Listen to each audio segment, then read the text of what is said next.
7, 6, 5, 4, 3, 2, 1.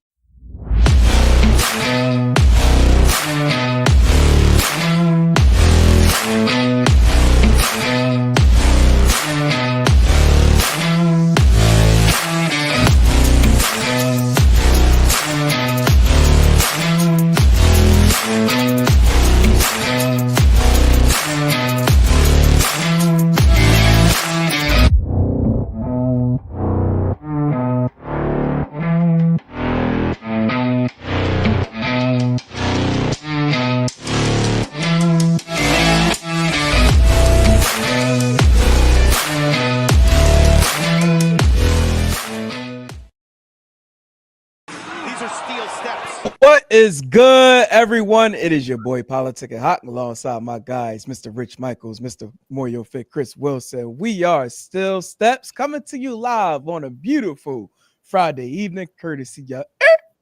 I'm gonna leave it right there, gentlemen. How are we doing this evening? Things are moving, things are shaking, things are brewing. Been an interesting week for everybody, but we here. Agree. Mr. Rich Michaels, how are you today, sir? I'm doing well, thank God. It's Friday. Made another Friday, whole work week. I'm feeling good. We're ready to talk about wrestling. Absolutely. You know what, Rich? I'm about to start a immediate new segment for you. A pointless random Rich Michaels wrestling fact. What's something in pro wrestling today that like what fact of pro wrestling just like come to your mind right out the gate? A fact? Yeah. Goldberg was overrated. Okay. That there was your Rich Michaels pointless wrestling fact of the evening, courtesy of Still Steps. Yo, I want to clap so loud, but I want to wake up nobody in my house. Rich. Yeah, Rich. That's right. Yeah, Rich. Yeah, Rich. Okay, cool. We'll do it that way. Yeah, it's just gonna be the Rich Michaels pointless wrestling fact of the night. Just right out the gate. But see, here's the thing. Yeah, here's the thing. It's going to be sporadic. Like it's just not going to be like in the early part of the show. It's just going to be like random midway through the show. I'm like, Rich, what is your pointless wrestling fact of the night? So have them ready, Rich. Yeah, I'm ready. All right, have it on standby. That's your new assignment. But anyway, I'm a good freestyler, Rich. I can come right behind you with an ad lib. That's good. Yeah, neither. Yeah, it's like this. Goldberg's overrated. He like trash. This. That's like gonna this. be you. Like I'll just come in. Bret Hart agrees. That's good. I like that. Yeah. I can hear Bret. That's cool. No, we can do that. He could be like, I can hear him now. He's an idiot. Yeah, Bret Hart could be like, I want to get on this show now. Yeah, right. I like it. He'd be like Goldberg slander. Oh, I'm for it. Yeah, these guys are smart. Like, call me anytime. Right. Yo, what if you do that out of nowhere, bro? Just start randomly hitting you up. And you know another thing I don't like about Goldberg? Like, I'm like, all right, Brett. Yeah. All right, Brett. We've been talking about this for a whole week now. Can we talk about something else? It's like nobody's been screwed in this business more than me. All right, Brett. All right, I'm gonna call you back, bro. Yeah. Like we talked about that 2 weeks ago, Brett. Like, come on, we love you, Brett, but no. Yeah. Like, no, that would be hilarious. So, but we appreciate everybody, that's following to tonight's show. This evening we're going to be talking about NXT 2300. I myself, had the opportunity to attend that event. I will say it was a phenomenal event. So more to come to talk about that. And we also had a recent title change over in TNA this past week on Impact. So we're gonna talk about that, a little bit. But first, we're gonna jump into the shits of the evening, which was the opening grand opening, grand closing of WWE SmackDown, where we had both the OTC and the Bloodline, clashing at the ending of the show. So let's get right to it.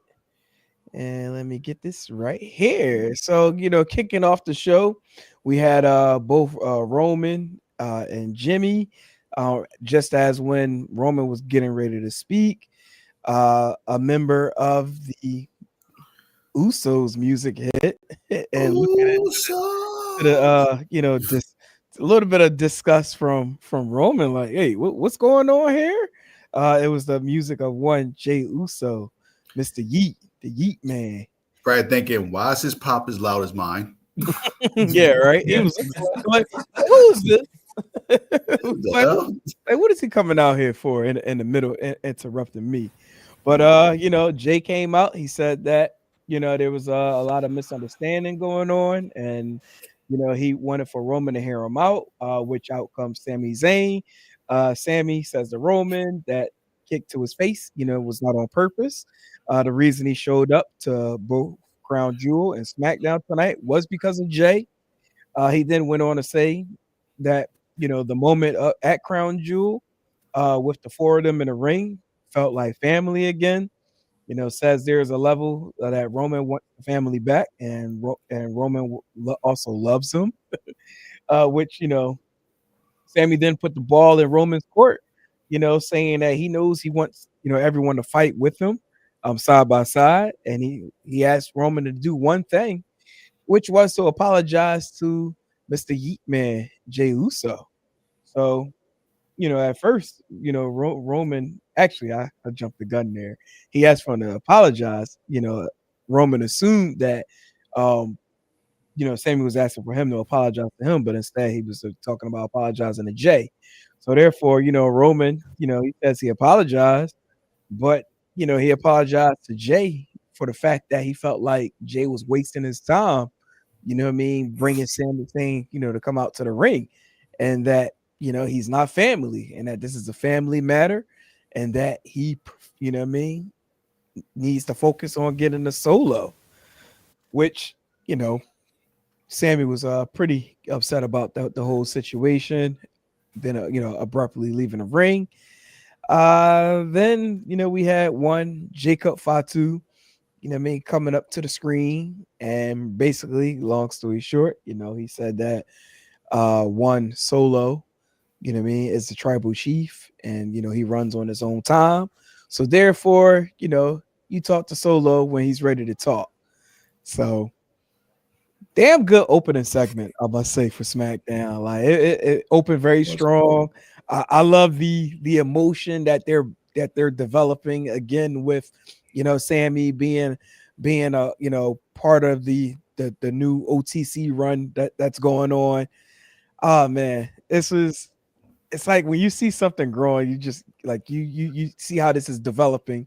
You just know how some things are going to turn out. But we'll talk about that a little bit later, as far as like the what's going to happen throughout this storyline. But we had a moment back in in the back where Roman was still upset, and then Jay was trying to talk to him, but Roman was about to walk away. Then Jay grabbed his arm like, yo, listen, like you need to listen to me. And pretty much Roman was kind of coming down on Jay, and Jay was like, listen, like, disrespecting me, like, just it's your one pass, and pretty much walked away. Jimmy tried to talk with Roman as far as what's going on, and eventually Jimmy walked away and left Roman all by himself. Looking like he don't want nobody to rock with him. But Chris, I'm gonna start with you. Regarding this opening segment with SmackDown, your thoughts? Random, real quick, random. I hate Jay's haircut. I hate that haircut. What is that? What is that thing? I know it's the mullet, but how the way it's lined up is like it's weird. Come to Philly, bro. I'm trying to tell you, we would do you right over here. These barbers are sharp. It would do it right. But that was random. But like, you the man, Jay. But that I hate that haircut. Okay, love the ear ring though. Love the ear ring. My man Jordan back in the 90s. You know what I'm saying? Let's go. Right. What's the name? So the segment was cool as hell, man. I like a bunch of things on this. There's layers to it. I like that Roman is still being that type of character. He's not just being this baby face. It's like even though he's a baby face role now, it's still like I'm still the head guy. I'm still over you. Y'all like even though I'm giving y'all a little more respect, y'all like without saying it, y'all still need to pay homage to me. Yeah. Like I'm still the tribal chief. I'm not just gonna be all, hey everybody, we all good. We all like I like that. Like, no, I'm still the guy. Like you lucky I'm even talking to you right now. So I like the fact he didn't outright apologize to Sammy. It keeps that little bit of undertone drama to it, which I appreciate. It gets a little is why? Because it's realism to it. I mean, like this is like, listen, I remember what we went through. Like this. I remember like everything. I remember the chair shot because you didn't want to go against your boy Kevin Owens. I remember when Jay tried to take over as the tribal chief and beat me for the title. All that. Like only reason why I'm accepting you because we family. But Sammy, you ain't family. I ain't you still the op right now. So it's all. I like this. I like this a lot. Jacob Fatu promo. That guy is the GOAT. That is the good man. Damn it, he's good. I said, don't let him talk. WWE, y'all be watching, but y'all don't be listening. I said, don't let Jacob talk. I was like, you think his in-ring stuff is good? If you let him talk, he really is going to leave Solo in the rear view. And y'all let him talk. Y'all let him talk by himself. Like, but honestly, that's how much confidence WWE has in him. Because it's like, all right, Solo's supposed to be the guy, but we're going to let you have your time to shine and see what you can do. And clearly you can see what he can do when the cameras and the lights on him. He's like, this is what I do. And that just shows you how he is personally too. We met him personally. He's just that type of guy, that character that is an extension of who he really is. Met my bro and them. Yeah, man, like this. He cool as hell. He's down to earth. He got that gifted gab. Jacob's the truth. Like this. And I like how in the backstage segment, Jay wasn't letting Roman little bro him. It was none of that. Like, it was just like trying to walk off like, man, whatever. I don't care what you got to say. He's like, oh, he grabbed him. Like, that's what I'm talking about, Jay. Be assertive. Grab him. Yo, I ain't done talking. What you doing? He's like, I already told you before. Like, I feel you, Jay. I already told you get this one pass, bro. Like, that's right, Jay. You must not understand who you is over here. On Raw, you that guy. Number one merchandise seller in October. Yeet. That guy. He beat you, Roman. And he beat Cody, but that's besides the fact. But beat you, Roman. What's up? Number one guy's like, put some respect on Jay name. Like, stop playing. Right. So promos was great. The intrigue was great. The little bit of drama was great. It's amazing me how this storyline with the bloodline is still so good. Yeah. After all these freaking years. This is basically going from 2020, about to go into 2025, and it's still so damn intriguing. Shout out to WWE writers. Shout out to the performers for keeping it intriguing because the performers got to go there and make it believable. This is just good stuff, man. And we didn't even talk about Final Boss. You get the goosebumps. He come out. He still ain't even here yet. Mm-hmm. So wait till that Final Boss show up. It's just going to get even better. This is good shit. Yeah. Rich, your thoughts on the opening segment promo with the OTC? I agree with Chris. I think I like how they didn't make it like they all just got in the ring and forgave each other. There was tension there. There was tension when they went in the back, kind of building towards something because it's true. There is realism to it. They had a long history and there was a lot of beefs between the two. So I think it was a good job that they didn't just jump right into it and oh yeah, I love you, hug and get to it. And then in the back, I like that Jay stood up to Roman and pulled his arm. I'm like, yo, wait a minute. Don't talk to me like that. This isn't happening again. And he just bounces out. I think it was done perfectly. Jacob thought too. I mean, shout out to Jacob. This guy is just amazing. And I think they have to your point, Chris, have to have him by himself because if he was there with everybody, he'd overshadow everything that was going on. He really would. Mm-hmm. So it's showing what he can do on a mic, but not, he can't really overshadow and outshine Solo. he's the main focal point in the group. So I think it was good, but you're giving him some airtime, you're giving him some time to talk. The guy can do everything, man. He really can. Agreed. Yeah, no, I agree. Totally agree. You know, what I mean, pretty much echo what everybody just said. Like, you know, solid opening segment. I mean, performance by each and every one of them. You know, it was just at some point that they were going to, you know, circle back to this, but at the end of this, will everybody be on the same page? Ha ha. Mhm. Meaning, which, you know, what I mean, at the conclusion of SmackDown, we had the bloodline come out, and Solo, you know what I mean, was asking for, you know, Buffalo to acknowledge him, and then he also had Roman Reigns come out. So while Roman was, you know, coming out to the ring, and Solo was asking, listen, before you acknowledge me, well, before these people of Buffalo acknowledge me, I want you to acknowledge me as your universal tribal chief, which I thought was pretty crazy. And Roman was like, Buffalo, should I acknowledge him? But he like, listen, I didn't think so. I don't. So pretty much, grand scheme of things, you know, that the both, you know, talk. Roman said, how about me and you fight one-on-one? You know what I mean? Take this to war. And Solo instead said, listen, how about you know what I mean, make it basically a 4-on-4. But he was like, who you gonna be fighting with me? Well, we're fighting with you. And you know, Solo said, listen, I got my 4. What about your 4? And, you know, he actually said he had a 5th member, which was going to be Sami Zayn. And then we had Sammy coming out to the ring as if he was going to be that 5th member. As he was, you know, approaching the ring, both Jimmy and Jay came out, you know, started going down, you know what I mean, going in on the bloodline. You know, as they was attacking Roman Reigns. Eventually, Sammy got to the ring, and they asked if and so Solo was holding on to Roman, and was, you know, encouraging Sammy to come out to the ring and pretty much attack Roman. And you know, it looked like he was leaning in that direction, but of course, you know, things don't happen that way. So Mhm. he ended up, you know, going in on Solo. I think he gave him the Halua kick, and pretty much, you know what I mean, everybody started going at it. OTC, Bloodline. It looks like it's, you know, starting to set up for Survivor Series. So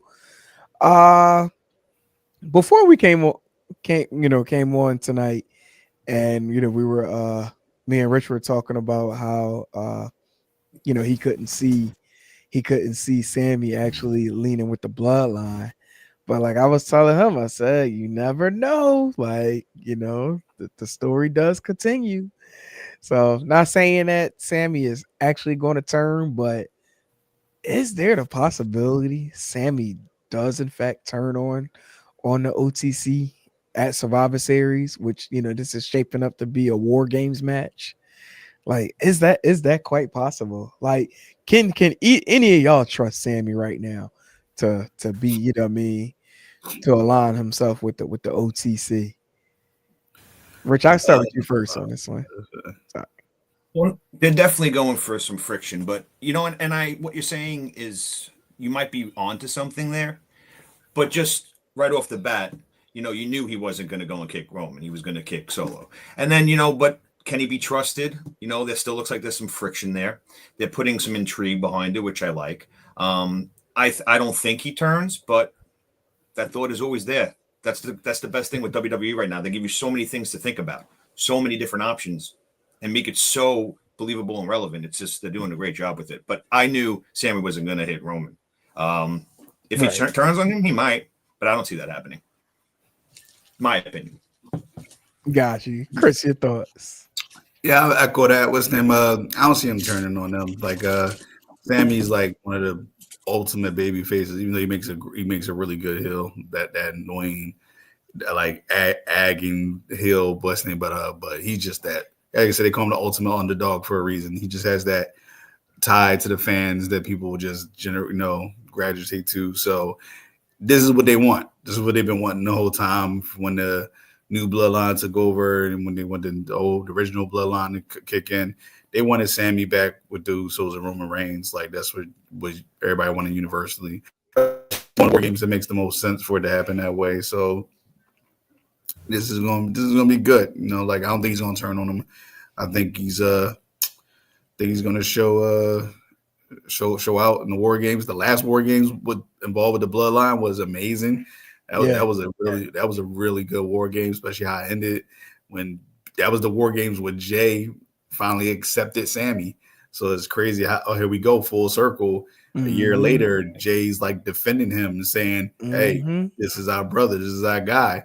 So, and I told you, it's crazy how this writing is working. How even if it's unintentional, it's just all by luck and coincidence and timing. It's still working out amazingly. So, you know, I'm just like, can't wait to see what unfolds next.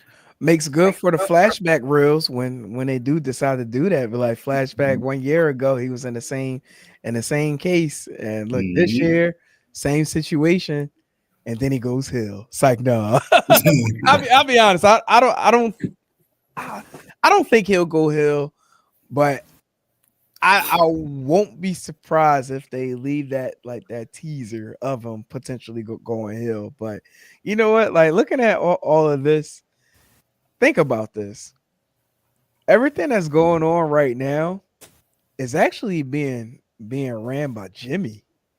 Like you think about how Jimmy came back to help out Roman, and then when they were getting attacked, and Jimmy like, yo, look, we need help, man.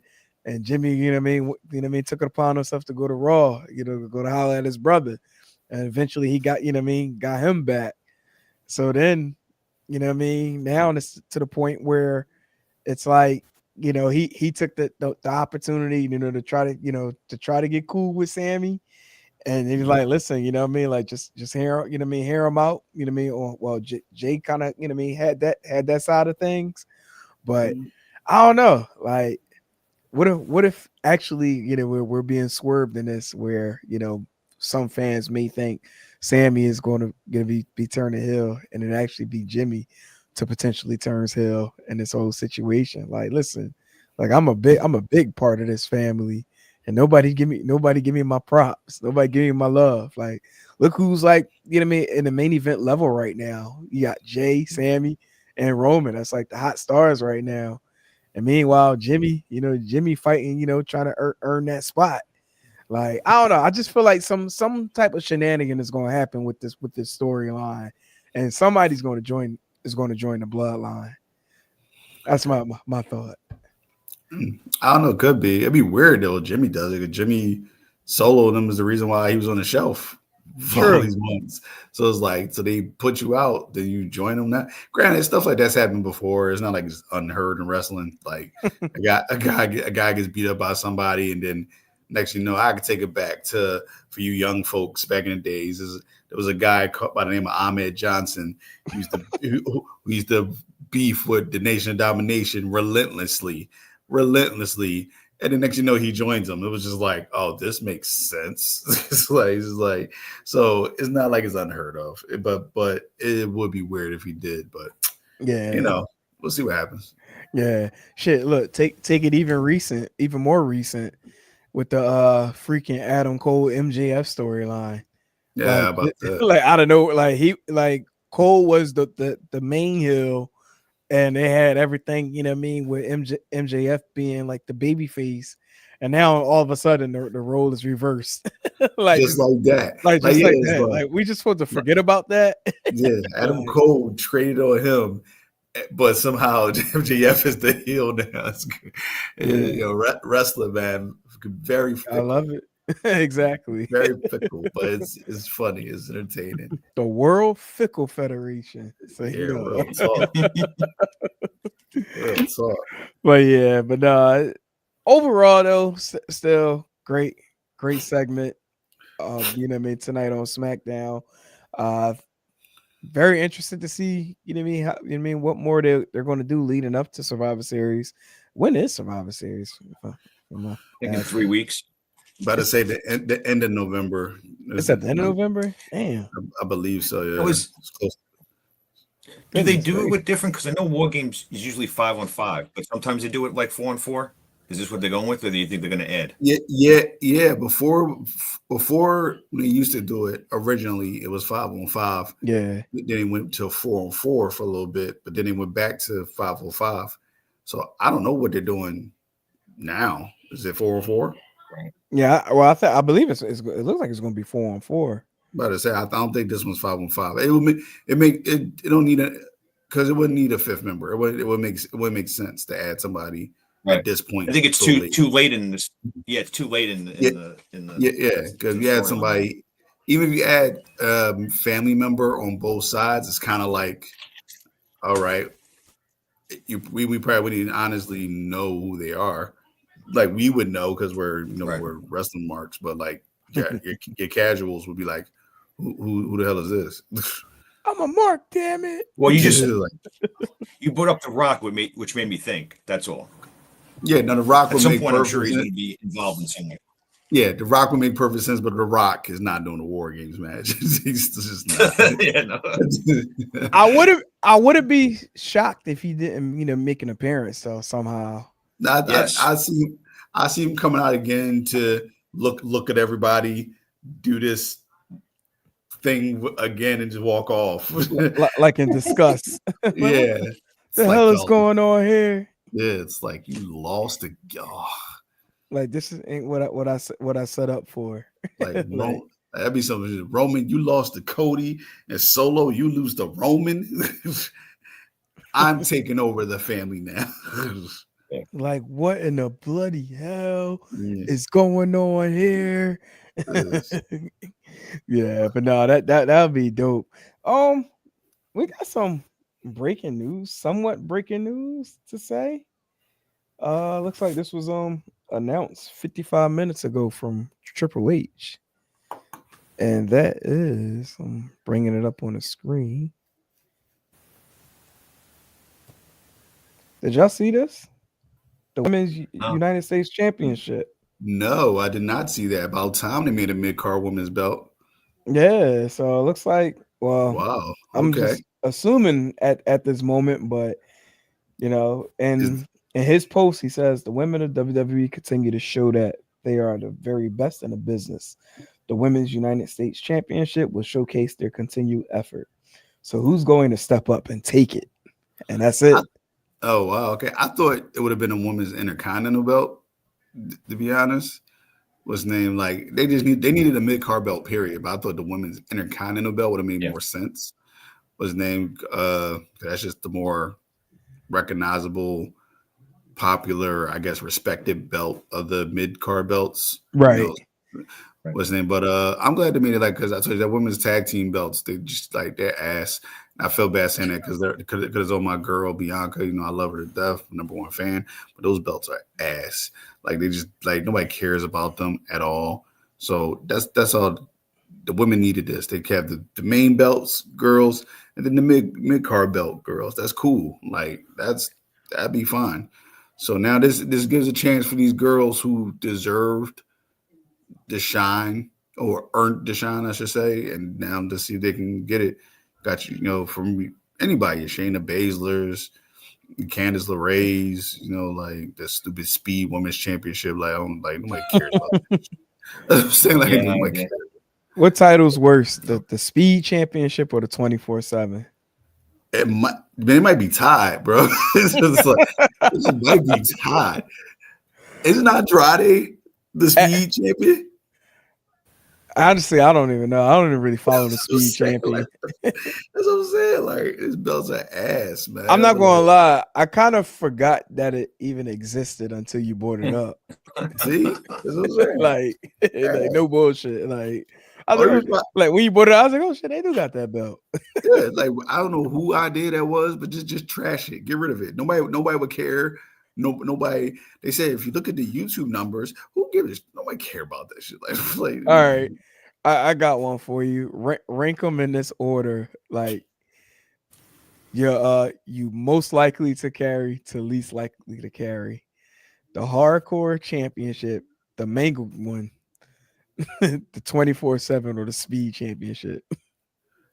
hardcore title be number one. I carry that wherever. Like this is like, I carry, like Yo, that belt is so shitty looking. it's so bad. But the 24 title is so ugly. That was a horrible, ugly green belt design. Horrible belt. Like it made no sense. The speed title don't look bad, but nobody gives a crap about it. Like the speed title looks like, remember that Global Force Wrestling thing that Jeff Jarrett had for a little bit? Yeah. It looks like those belts. Oh, yeah. It looks like that. It's weird. But the 24/7 belt, I would carry that just because honestly, it has some actual legitimacy to it. Hold up. At some point, they actually enhanced the hardcore championship. Huh? I'm looking at this. I don't know. Maybe it might be a concept pick, but this picture of the hardcore championship looks terrible. Like I've never seen this one. It ain't the one Mick Foley was carrying. I just did a quick Google search. I was trying to look for a photo of it. But yeah, this photo that they have of the championship, like, that joint is terrible. But but wait, you were really carried a hardcore championship before the 24/7 or the speed? that belt's that's horrible. I hate that belt. I would gladly carry that hardcore title. I know it's mangled and stupid, looking ugly. That's what made it so beautiful. That's what made it so beautiful. It was like this, that made it so cool, honestly, and the legitimacy to it, from Mankind to Crash Holly, Hardcore Holly, to freaking Raven had it for a little while, like this, like Road Dogg had it for a while. Didn't Shane even have it at some point too? Shane O'Mac, I think so. I think so. Like when the hardcore title, even Undertaker had it. I know he had the European championship. Yeah, Shane. I don't think Shane had the hardcore. Wait, I know he definitely had the European one. Yeah. And the European belt started to be a throwaway belt too, which I got upset about. I actually like that title, but it seemed like if you were like a mid-card guy who needed some type of buzz, they just like, okay, we put the European belt on you. Like yeah, you got it. Like Perry Saturn was a European champion. It's like, all right. It's like, damn. It's like, you're just giving it to anybody, huh? But like, he'd be fine. Like, just throw that championship on him. Like, who wants to win it today? Yeah, it's like this. Just throw people's names on the board, close their eyes, throw a dart at it. Right. It's like this. I can actually see that happening. Like, oh yeah, let him have that belt for today. Like, he'll be fine. This. Okay, like Test. Okay, Test. You got it this week. Rich, if you had to carry, have to carry the most, or at least had to carry, which of those three we mentioned, what would you carry? I first would be hardcore. I would do hardcore too, just because of the people that had it and like the meaning behind it. That 24/7 belt is so ugly. That's got to come last. Not that the speed championship is any better, but just on the look at it alone, I'd rather walk around with that than the 24/7. So I'd go hardcore, speed, 24/7. Yo, the hardcore title, I would lie my ass off. I'm like, you know how many people I beat for this belt? See, you got more of a valid case to say that with the 24/7 title, though. Man, if you think about it, all I saw when people had that belt, they ran from everybody. Like they never fought a match. They just ran from a bunch of people to keep the belt. Like that's all it was. Right. See backstage segments of 20 wrestlers running after R-Truth or something. It was like, what are we doing here, y'all? Why am I seeing EC3? I feel like they're like. There you go. That's great. Look at that belt. That's wonderful. That belt is trash. There you go. Beautiful. There you go. I tell you, so ugly is beautiful. Oh my gosh. Y'all got that, man. That belt, listen, me and this belt been through the trenches. Shout out to Easy the Block Captain. We've been through the trenches, baby. We on this. It's like this, yeah. Undertaker had this belt. Yeah, that's crazy. I couldn't wear that title, man. That joint super mangled. But I think the only cool part about it, though, it does have a little bit of that vintage, old heavyweight title. Like, yeah, you can see a little bit of the other wings and stuff, but like, nah, I can't do it. I think I might. What would you go with? I'm at the sacrifice starting with the 24/7. maybe hardcore at 2, and then the speed championship at 3. Like if I had no choice out of the 3, I'm gonna have to go with 24/7. To each his own. There's no wrong answer in this. No. Just saying. I kind of feel like the hardcore title you could pin anywhere, right? Like it was hardcore title, you could use any weapons. I kind of feel like the 24/7 was like the PG era. Like hardcore title, kind of, because you could pin anyone anywhere. Yeah, that's probably the thought behind it. But man, I agree with you, Chris. What an ugly belt, dude. And they be doing Mick Foley dirty. Every ugly belt unveiling to make sure he was the one doing it. It was like here's I forgot he did that one. Yeah, here's the red licorice universal title. Unveil it, Mick. Okay, 24/7 championship. That's almost hardcore. Hey, Mick, you are hardcore. You introduce it. No, that's a fact. Wait, I almost forgot about this, but do y'all remember when WCW revealed their hardcore title? Their hardcore title, yeah. I remember. I think we all can agree who the famous hardcore champion was over there, right? What, Norman Smiley? Yes, sir. Yeah. Yep. He was the R-Truth before R-Truth. He was. No, that's a fact. Yes.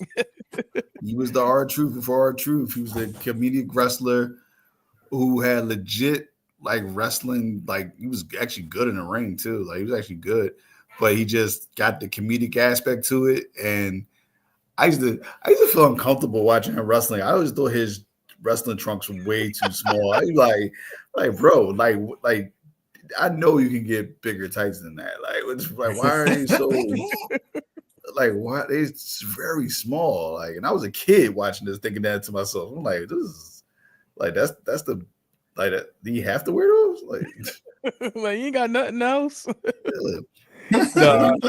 No, that's funny. No, I used to think the same thing. No, I was like, yo, why is trunk so small? It's like small trunk. I'm like, bro, what's happening right now?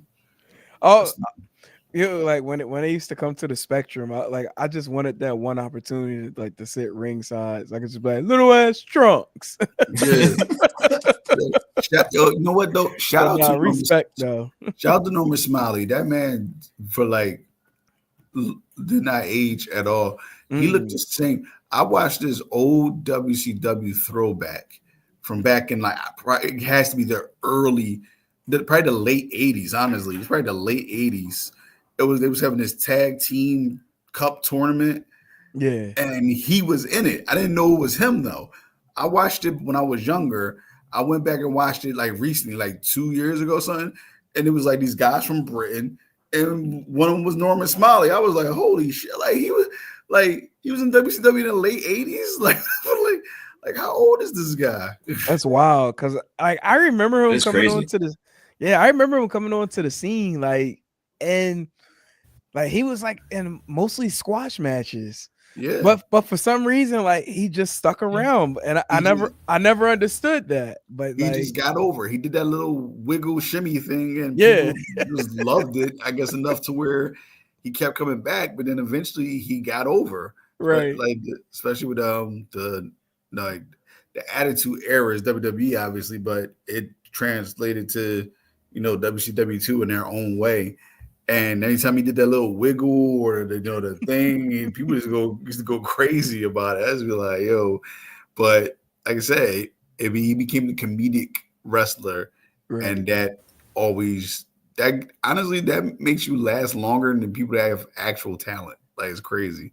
Right. If you find your niche as a comedic wrestler, look at Santino Marella and those guys, you can have a lengthy wrestling career. All right, I got another one for you. Since y'all vote for the hardcore championship, would you rock the WCW World Hardcore Championship or the WWE Hardcore Championship? Look, by the way, we like going way left from what we had on tap for tonight's show. This is good stuff, though. This is good stuff. This is good stuff. Trash world titles. I completely forgot about this title. Yeah, as you should, Rich. As you should. This shit was horrible. It's like, look at this nasty shit. This is like they tried to do the ECW theme, but just went so. It was like, how much money we got in the budget? Right. $150. All right, that's all we need. Like this, we don't need to spend no real money on this. And this is honestly the beginning of the dying days of WCW. Yeah. So like it wasn't like that same year or anything, but within the last 3 years of WCW, it was just horrible. Like you had Brian Knobbs as one of the key people in their division. Yeah, I was like, I was like, Brian Knobbs? They're trying to get him over? Like, ugh. Nah, I need to see all the notable names who held the WCW Hardcore Championship. I tell you, all I remember is Brian Knobbs, Norman Smiley, and I'm sure it was others, but I don't remember who. Shit, it could have been Terry Funk. Maybe Bam Bam Bigelow. I forgot about Brian Knobbs too. I mean, Smiley, I remember. You always remember him with that, but yeah, him and Norman Smiley was going at it a bunch for that belt. So it's probably, I'm just going off the top of my head. So I could think of Norman Smiley, Brian Knobbs, Terry Funk, maybe Bam Bam Bigelow, Chris Candido. That's the only people I can think of the top of my head. Hold on, wait. What was all right? I'm gonna let you know if the ones you said right. I got the list. I got the list in front of me right now. Okay, I thought Norman Smiley. That's one. Brian Knobbs. Hold up. That's two. Terry Funk. Mm-hmm. Okay. Bam Bam Bigelow.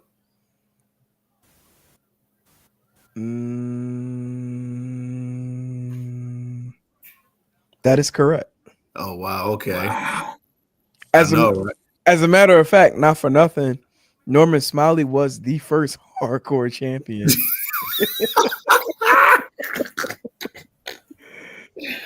Oh, this is just funny shit right here. All right, I got four. How many champions were there in total? There were 19. Like oh, shit. How many? 19. Oh fuck! I got on there. I said Chris Candido too. Was he on there? Chris Candido did not hold the hardcore title. Okay, I know he went for it, so he didn't win it. All right, that's all. Tank Abbott, was Tank Abbott one of them? No. I think one of them stupid dudes from 3 Count might have been the hardcore champion. That's actually correct. Yo, that Chris, good shit. Evan Courageous, Shane Helms, and Shannon Moore. Yes, there you go. Damn, that's a throwback right there. Yeah, I do. I told you, I am a wrestling fan, ladies and gentlemen.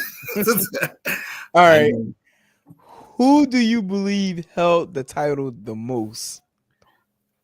It had to be Norman Smiley. That is incorrect. It wasn't Norman Smiley? Norman Smiley had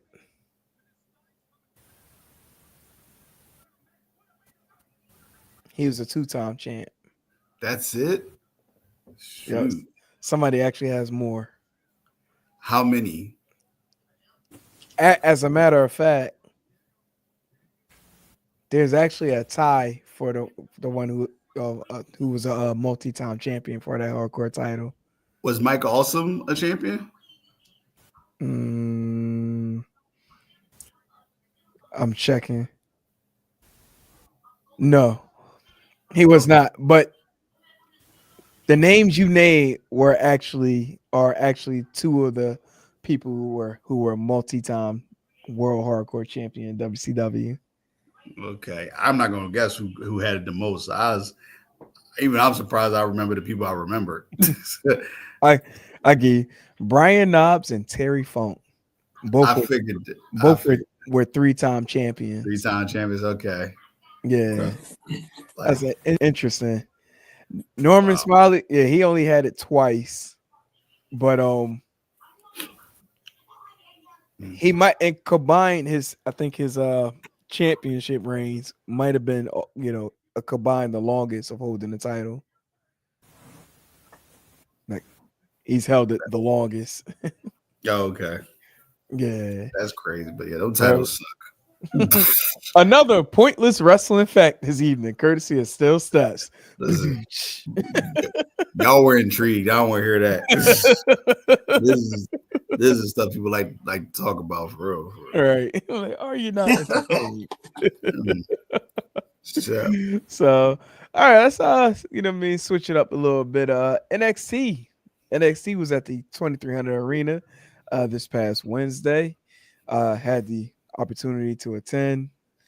1000% might have been the best show I've ever seen at the 2300 Arena of recent. I'll say that. I've been to some pretty decent ECW shows, but this particular show definitely was something special. And just from the nature of arriving to the 2300 Arena, like the fans outside singing Joe Hendry, Whoop That Trick, Jay Uso, day one ish, like somebody had a little Bose speaker and was playing all the music, and like it was just nonstop chanting going on in the line until the doors actually opened. So one of the cool things, especially going in there, you can blow it up real quick. The way they set up the arena for the event. Shout out to Mr. Impact. And shout out my guy Dave too. What I mean? We call him Von Eric because he looked like one of the Von Erics. But shout out to the fellas. But the way they set up this arena, like spectacular. I will say, and y'all both would understand this. Especially from going to the arena. You know how like during like the MLW shows or even like the battleground shows where like they would have like those like corner sections where like as if like the general admission seats for those respective shows. So instead of them having the seats lined up in that direction, they pretty much like laid out the seats to go across even more to like set up even more seats. And I'm like, damn. I said, how come like MLW and like any other shows never really like take advantage of that? Like I thought it's pretty cool because it definitely fit more people inside the arena than like of those other events that have taken place. But no, it was a super dope. I don't think there was like any low point during this show. Like even during the commercial breaks, like everybody just seemed like they were just all on like just like this level where like, oh man, like listen, when the show ended, I swear nobody were like in a position where like they were looking to leave. Like I felt like everybody assumed that there was going to be like a bonus dark match. Didn't happen. But like when the announcer was like, "Yeah, hey Philly, that's our time. We getting out of here." Like there was a little bit of like a Jake. like but overall definitely pretty dope event. In-person experience. I did get the opportunity to meet Dave LaGreca. He's actually following our Still Steps page on Twitter now. I don't think I ever said anything about that. Oh, nice. I think you mentioned the chat. I just, just like, oh, okay. Oh, okay. I'm watching this. Yeah. You were very close to Jada. Shout out to you for that.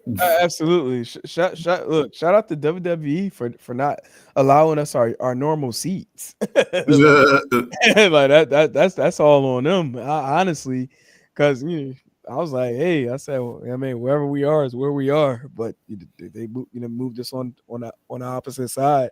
But shit, it worked out because literally the steps, the steel steps were right there. So it was a calling. It was an omen. So when I sat there, it was like, "Hello, Hakeem." I was like, "Steel steps, is that you?" Yes, it is. It's like, no. But let me get y'all You thoughts. smoking something? The views stuff. expressed by Politan Hawk.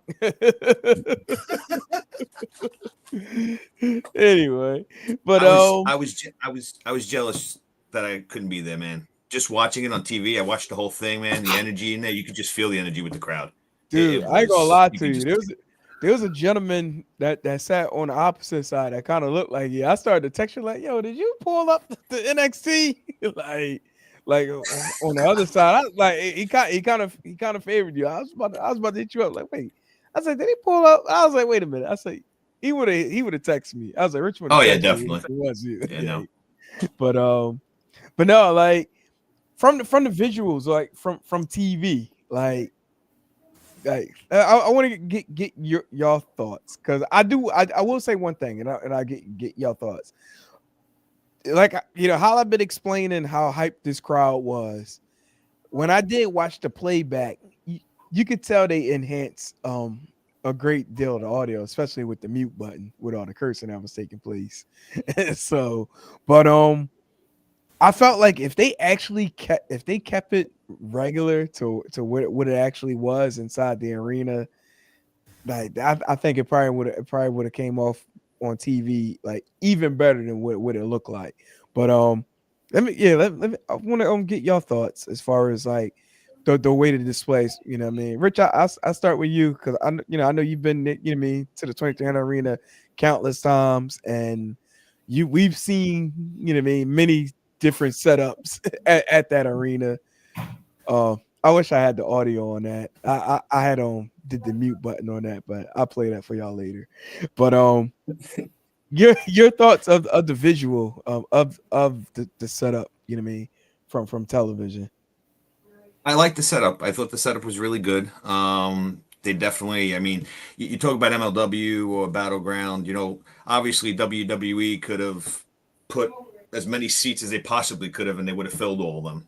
Sometimes with those events, MLW or Battleground, sometimes you don't have this massive crowd. You have big crowds, but sometimes I think it would show that it's empty a little bit if you did it the way that WWE did it. Yeah. I get what you mean about the audio, though, because being in the 2300 arena, I could imagine what it was like just listening to it there. But the experience of actually being there, I'm sure would have sounded great if they just let it play out, knowing how the 2300 arena is, Right. But I thought the visual, everything was set up. The actual production was great. I thought it was great the way they set it up. Yeah, no, I agree.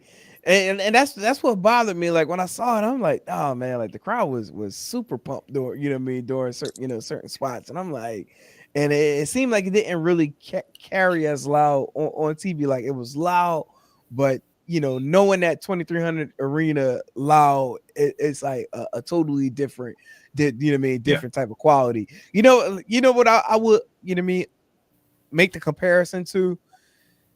Like how when ECW used to go to the Elks Lodge in Queens. Oh yeah, like, okay. That's what I would compare it to, because like you can see it on television how how loud it is like in that venue, and to the point like it'd be so loud like it used to overtake the microphones. So like that like right that's what where I kind of look at this their setup was. I wanted to go back to that, just as far as like what I was saying about the chair setup. Like, yeah, you see how they went straight across like that. Yeah, like I was like, yo, you can fit way more chairs in there. You know what I mean, for the different those shows. I was like, damn. I was like, shit. That's an MLW. So they kind of missed it. They kind of missed their mark on that. Shoot. I won't be surprised if 10 try to take this setup now. Hey, I mean, try to fit more people for a Battleground. But I mean, I know the tickets are already on sale, but hey, look, take advantage of that. but yeah. How many people would you say was there? It was sold out, obviously. Yeah, sold out. I'm gonna say probably. That's a good question. I would have to say they probably sold at least 3,500. Yeah. Okay. I was I gonna mean, say. I I was mean, gonna say like. Yeah. I was gonna say it had to be probably that amount. yeah. I'm gonna say a good 3,500. And but the crazy part about it, like everything it had a flow. Like when you had to enter, like you had to walk around the entire, uh, Oh, okay. Right. the entire side in order to get to it. You could No, just walk across. no, because they had the railings, they had Right. the rail set up. You know what I That's mean? cool. I mean, down the line. So so there was like no cutting over. So yeah, so I would probably say probably about I'm gonna say probably like I'm gonna say about 35 at most, maybe a minimum of 3,000, but I'm gonna shoot for 3,500. But yeah, because they didn't have many seats on the opposite side of the hard cam. I think it might have been maybe what 2 rows behind the hard cam, and then the on the opposite side of the cam of the hard cam, I think it was like row A through H, something like that. Okay. So yeah, so they packed it out as best as they could, and shit. I think they'll come back. I honestly think that they will come back, like it does give that feeling as if like I mean I've never been to the Florida, but the way it looked on television, I can see why they decided to go there because it has a similar Florida vibe to it. It's just that you're in the nature of the ECW arena with it. Yeah. So, but I mean, overall, like, what y'all thoughts on the show though? Show was cool. Like this, like I was like so much stuff I could have went without. Like the was it my man Nunzio? What's his name and all that. I Yeah. didn't need to see that. I honestly didn't need to see that. Like I'm glad they're giving him showing some love. ECW original hardcore guy has been always a Philly, the guy that the Italiano thing, but I didn't need him to randomly get a North American championship match with the as like I didn't need to see that. What's his name? But I see what they do. WWE brings back people who are some type of affiliation with them, or right now TNA. So that's why you see Bubba, Devon, Rob Van Dam. The highlight for me, honestly, is Rhino. Like when Rhino shows up, Yeah. like listen, I ain't saying he has the best spear, but he has the most over spear that I've ever seen from all other people who do the spears. Goldberg, Lashley, Edge, what's his name? Braun Breaker is slowly creeping up to that because he has that intensity like Rhino does. Right. But for some reason, Rhino hits the gore, people pop out of their Yeah. seats. Like when he hits that, people lose their minds. No matter what organization he was with, from ECW, WWE, TNA, he hits that gore, people lose it. Like somebody was talking about Randy Orton and RKO. When Rhino hits the gore, like it's just something about when he does it, people just go crazy. Anytime he shows up and does that spot, is always a good energy with me. So, Trick Williams and Kevin Holland, I had a feeling they were gonna, like I called it from the last event when I say he was gonna win that ambulance match or stretcher match, whatever it was. As I said, I think they were trying to build him to be the next heel to go against Trick. Right. Which then so clearly that's what they're doing right now. That's why they gave him the pin. Rich Holland, that might be a good match and everything. Like Trick is Trick. He's going to get over. He's going to have the crowd on his side, get the loud pops and the reactions. So in the ladies' matches, the ladies just be cooking on NXT. Like, you know the way to put it. They are just cooking on NXT. You got all this talent. They're using them all well. Shout out to Shawn Michaels for knowing how to use his talent. Chef What's Michael. his name? Yeah, it's crazy with Jada, and Lola Vice. It's like the energy has changed because I thought Lola was about to be the next thing for NXT. like to be the world champion, even the North American Women's Champion. Yeah. Like I thought she was going to be it, but now it seems like Jada is taking that momentum and energy from her to where she's that badass, not heel, not baby face character that people love her because to be real, her look is amazing, and ring skills definitely needs a lot of work. I mean, we we all love Jada, but I'm calling like I see it that in ring needs to improve. That's why she's there though. You don't love her. Don't talk about it like that. It's like, I do. I'm messing with you. I would happily fight for her if I had to. If Jada was like, get him, I'll be right back. Yeah. So like Jada, but she definitely needs some in-ring work though. She does. And like I said this before. I said this on Instagram somebody earlier, and like I think like a couple of people liked it. I cannot stand her finishing move. Like I cannot stand it. It's a stupid finisher. WWE, I get it. She's a curvy woman. That does not need to be her finisher. Like this. Can we do something different, please, to where it's more believable? Like she hip checks somebody because of her posterior, and that's supposed to knock people out. Like she's like, come on, y'all. Come on. Let's do something different. Like, please, can we do something different? Other than that, she's like 3 years from now, she's gonna be top of the top star. Like I talk about this to my wife. I said like this: certain women through the years, I'd be like, because my wife doesn't follow wrestling like that, but certain things she always likes to the female stuff. Certain women I point out like, yo, watch her, because in the next 2 years or so, she gonna be it. I said that about Jade Cargill. What's his name? I told her about Lola Vice, but last name I said, but now I told her about Jay. I said Jada Park. This girl right here, Jada Park, like she it. And I was like, then Roxy too. Obviously, I said Roxy's a giver. I was like, this girl's a giver. She's gonna be it. Like she's just too damn good. I was like, and I told her how young she was. She was like, "Are you serious?" I was like, "Yeah, that's scary, right?" I was like, she could wrestle for another 18 years, and then still will be like fresh in the game. So yeah, man. So NXT is in great hands with their women's division. It's crazy how good they are. So but the nostalgia of ECW Arena with WWE, like I said, it was a cool event.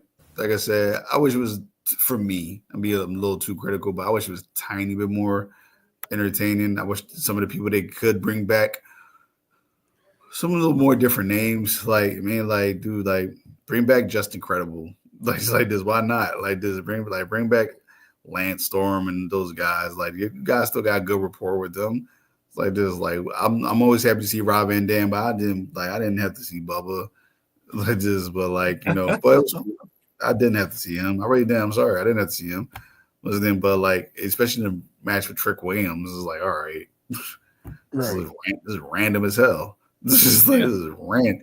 No, I know what you mean, because just conversing with some of the fans that were there, and more of the ones that frequently go to the 2300 arena, and we all see Bubba, quite often, from with the indie shows. So yeah, there was a little bit of conversation as far as like, the value of some tickets, and like some things he's like, all right, man, I paid this much, at this show, to see that person. So but I mean, I get it, but also too, it's like you got to look at the brand that's pumping the show as well.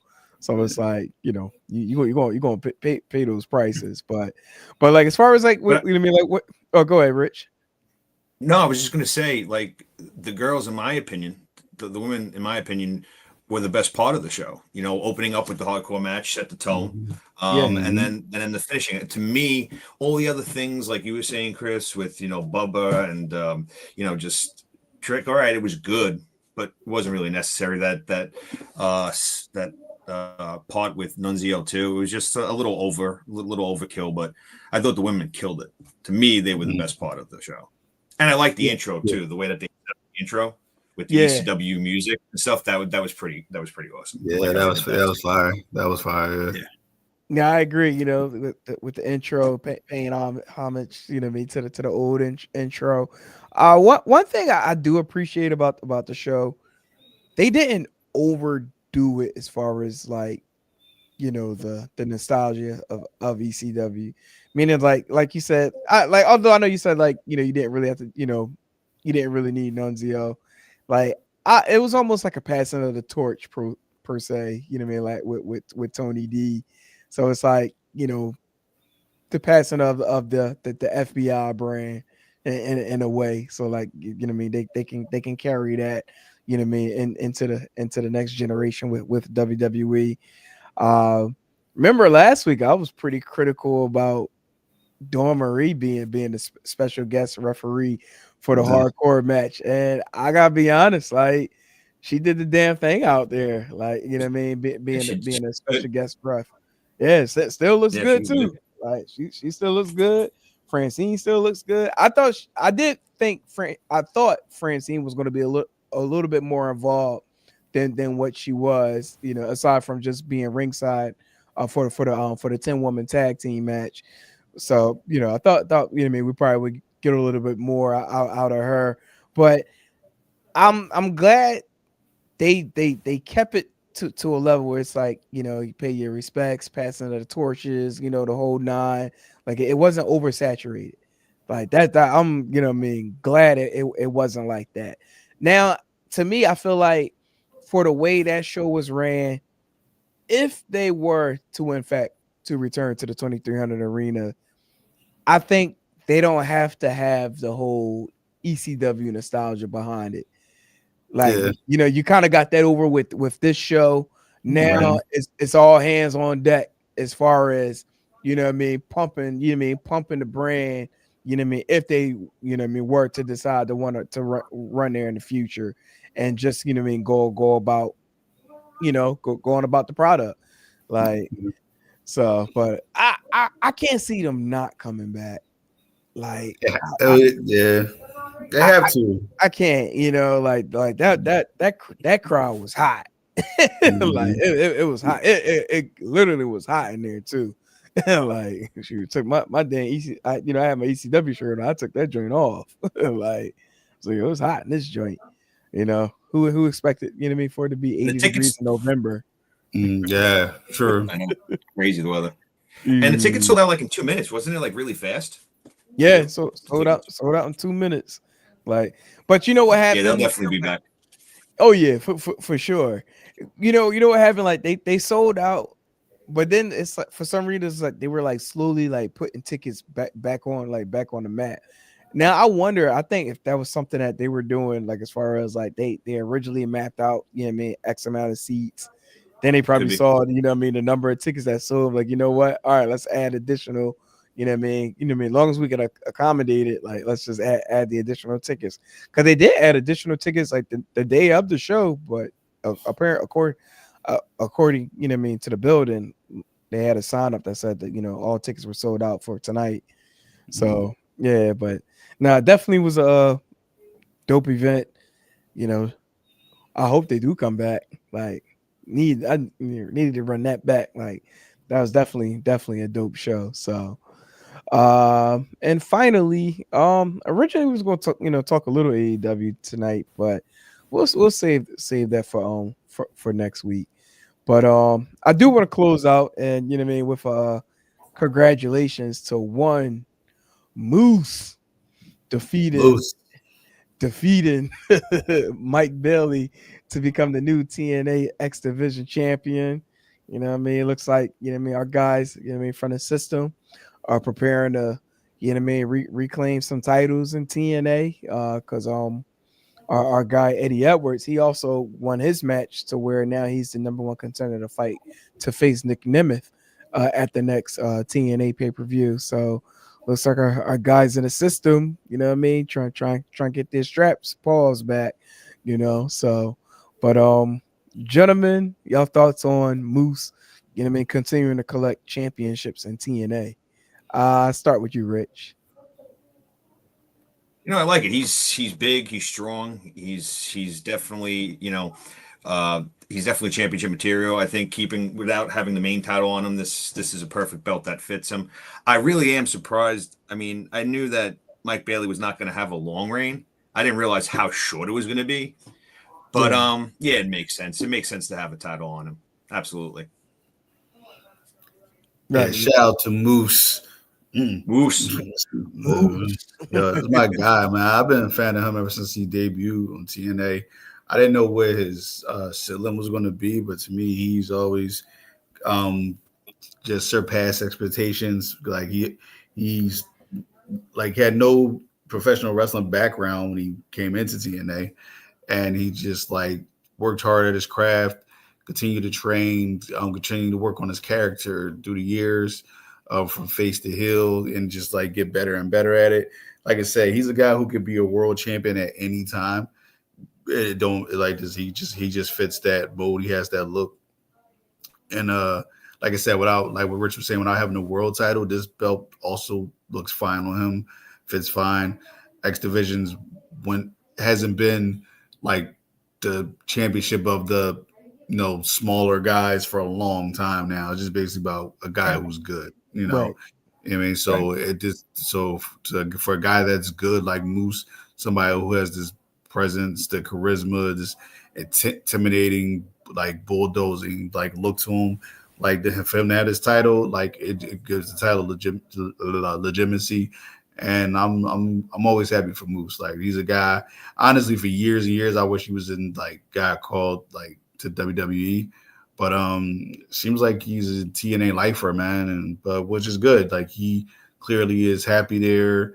They clearly treat him right there, because if they didn't, I'm assuming he would have left a long time ago. So shouts out to him, man. Anytime he was a championship, I'm all for it. Yeah, no, absolutely. Shout out to Moose. Shout out to the system, Eddie Edwards, everybody. You know what I mean? Like definitely gonna be a good title run. I'd love to see, you know what I mean? Curious to see how long he'll hold on to this title. Going into closing out 2024 and going into 2025. You know, another thing, going back to the NXT show, some of us were speculating whether or not if there would be like some sort of TNA invasion, to happen with, Survivor Series coming up. We all know, the Bloodline OTC, what would take place under war game stipulations. But it seems like, like there should be another match to take place, like in a war games, level. And some of us were speculating like, what if they did run like an invasion, situation like at the NXT show, something, to be a little bit unexpected. And you think about like the history of ECW with the invasions that like they've had, like with WWE, with the King, coming down to to the 2300. I mean, I'm saying about to the 2300, to the ECW arena at that time, Viking Hall, I should be, to say, to be exact. But like we were, some of us were thinking like, what if they were to run something like that, to kind of piggyback off of the OTC Bloodline, steel cage war games match, and then have like a NXT versus TNA war games type of match. Like I was like, that would have been pretty dope, to do. Oh yeah, that'd be cool to do. It'd be funny if Nick Nemeth would lead the charge, because he's a former WWE guy, and he was an NXT world champion. So he invade NXT and come in here and be like this. In case y'all forgot, it's like I ran this show. Like this. This is like right. Like this. Wherever I go, I win world titles. Like this is me. Like this. Pay attention, CW. Your rating's about to go up. Right. It's because of me. Like I should still be here. But it's all right. I got a new home. Like they called me to show off for a reason. Right. No, that would be wild if they do something like that. I mean, it ain't too late. Y'all still got time. Can you imagine Oba Femi versus Moose? Oh man, Moose. Ooh. Exactly. I was gonna say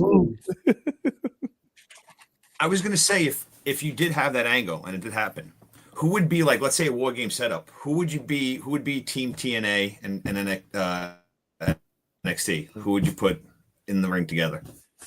Well, Team TNA it got to be Moose, Hendry, Eddie Edwards, Josh Alexander, I would say. and probably gotta go Nick Nemeth. Yeah, we got a guy, Nick Nemeth. He'll be the leader. He's the leader. He has the history with WWE, NXT. He be the antagonist, the guy that go after because he would attack Trick. That would make all the sense right there. He would attack Trick. His name Moose could attack, like, let's say Obafemi. Obafemi get in there. Yeah. So they would attack Obafemi.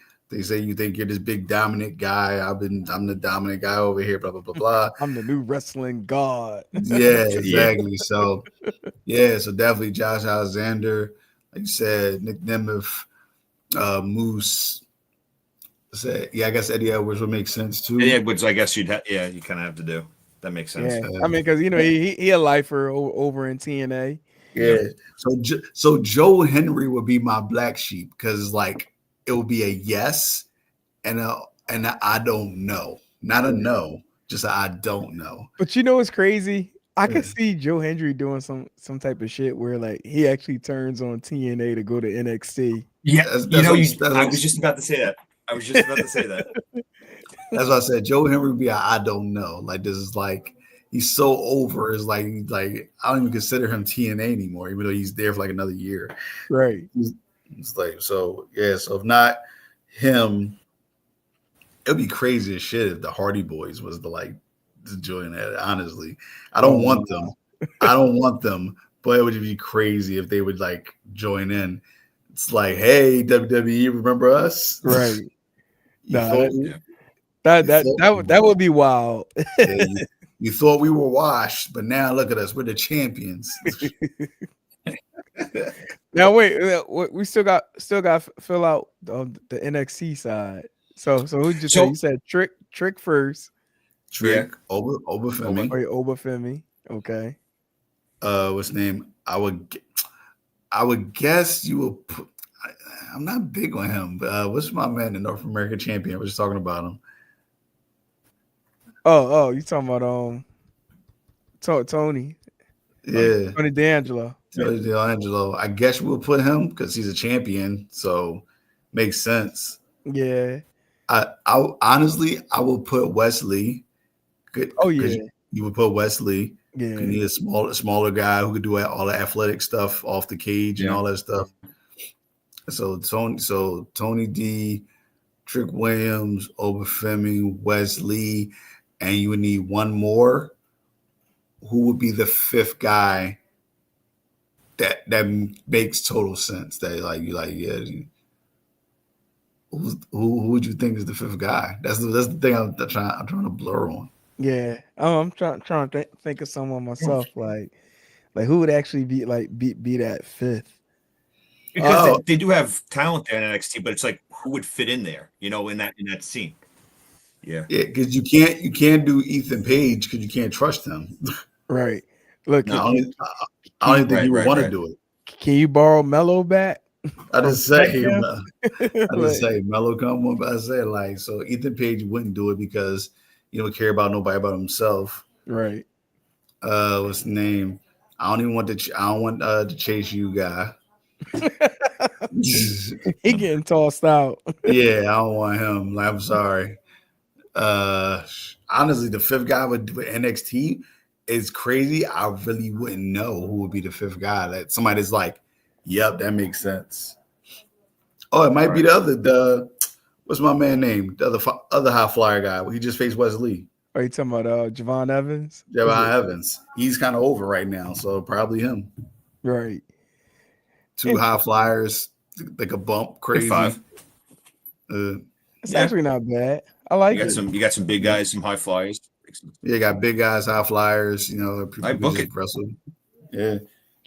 Or what if Joe Hendry just fill out as the fifth person? He could be. There you go. That would make more sense. Right. Be like, yo, what are you doing here? Be Be like, He's yo, like, I hurt my spot. he's like, what are you doing here? Well, I'm everywhere, from Japan to Right. London to Tokyo. Tokyo. He's like, I'm everywhere. They called my name. I showed up. Oh man. I started to scream out while we were waiting for the doors to open. They were singing. And as soon as the song went off, I was about to be like, Joe Hendry's overrated. Oh God. But wait, I got pissed because somebody actually did that shit inside the arena and everybody started booing him. Mhm. So they was like, so what's today, David? They was looking, they was like, Hakeem, that was your moment. I was like, I know. It's like he robbed me. Joe Henry, I love the character. I hate the finisher. Like he is. How is his finisher a choke slam? Like no, like just do that. It's like no. It's like come on. It's nothing about him that looks devastating enough to where choke slam is his finisher. You see chokes. I see Big Show. Yes. Undertaker, Kane. Yes. Vader. Yes. Sid Vicious. Yes. Like freaking like Joe Henry. That we do. Scott Hall chokeslam was way more believable. You gotta believe. Yeah, Joe Henry, what's your finisher? Chokeslam. What? Yeah. The choke slam from Tokyo. It's like, no. He has to do some. He has to do a weird finessed finisher where his charisma is so because his charisma is so high. Like look like The Rock. Even though The Rock bottom was technically his finishing maneuver, the people elbow became the finisher because his charisma sold the move. Right. Even though all it was an elbow drop. This is like it was a exaggerated elbow drop to the chest, and that apparently nobody could kick out from. Like that was, but his charisma sold that.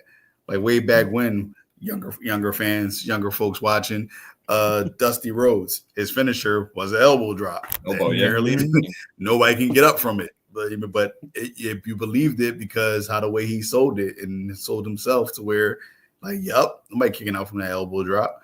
So, like, Joe Henry needs something like that. I don't know what it is, but he needs some type of elaborate, charismatic move to where people believe, yeah, he can't get out of that.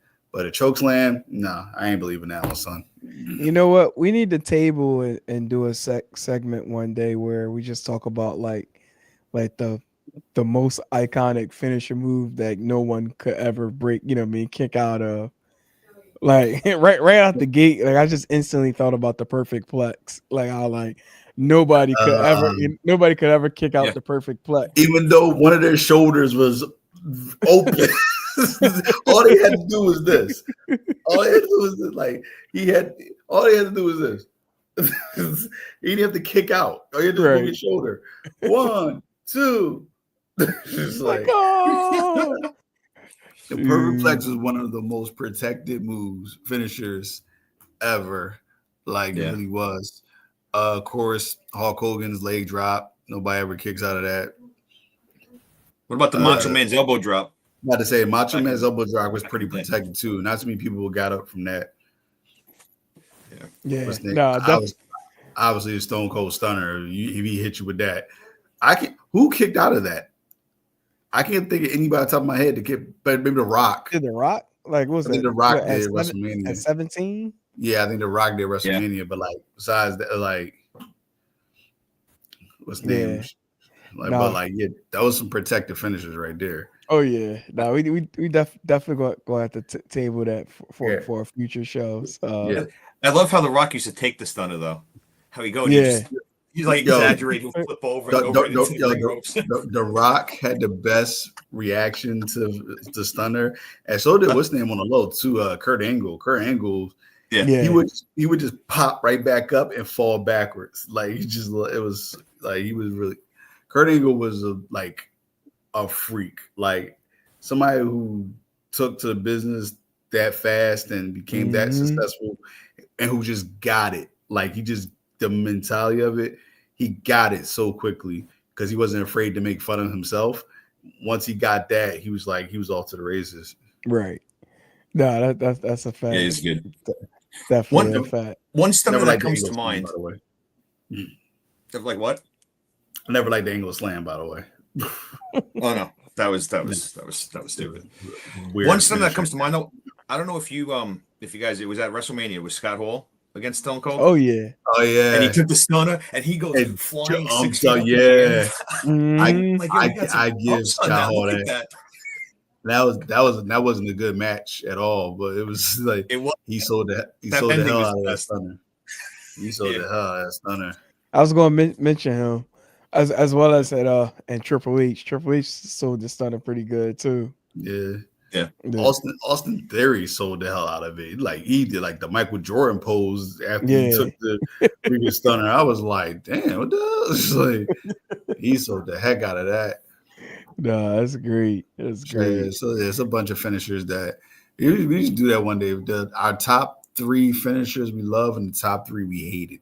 Yeah, no, I like that. Yeah, that's good. Yeah, we should do that. Yeah. So, top 3 we love, top 3 we hated.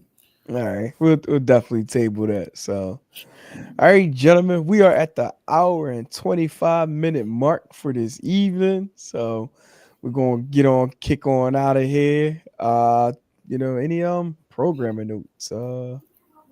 Nothing. Right back at it next week. Not bad. Next week, got some things going on, people. Talking that turnbuckle talk, and definitely. Stay tuned, stay in tune to our respective platforms, with anything regarding still steps, and just be on the lookout, you see some things happening. So got some good things coming. Yeah, got some things brewing, got some things cooking. Absolutely. That's what we're going with that. Everybody wear their chef hats. It's like, nah. Got 3 of them things. Exactly. Well, all right. We're going to get on out of here. This was Still Steps. Mr. Moyo Fit Chris Wilson. Love this belt. Mr. Rich Michaels. I don't look like the hardcore championship. I'll wear this belt wherever. I am Politic and Hawk, and we'll be hollering at y'all next week. Till then, we'll holler at y'all later. Peace.